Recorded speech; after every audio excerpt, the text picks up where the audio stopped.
Hurmatli yurtdoshlar, Kia'mizning savdosi bo'ldi. K5 bilasizlar, Kia K5'imizni sotib olib ko'rganadi. 2024-yil paket mashin.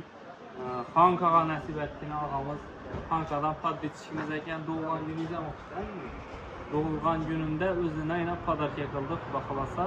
2024-yil 287 milyon so'mga geliştirib, chiroyli baho qilib naqd pul oldilar. Og'a tabrikimiz, bayramı görün, yaxshi kunlar, to'ylarga tabrikimiz. Razımısınız? Nima ish etasiz? İstaykeyle, malades, halal ishlab topib, shunday mashinalar olib turibsiz, og'a. Bundan ham zo'rlanishni nasib etsin. Ko'p bolalarning orzusida avtomobillardan Kia avtomobili K5 og'amizni tabriklab yozaverasizlar ham Instagramdan, o'yinam boraverasizlar. Bugun tug'ilgan kun ham ekan. Tabriklaymiz boshchi. Mashinamiz bor.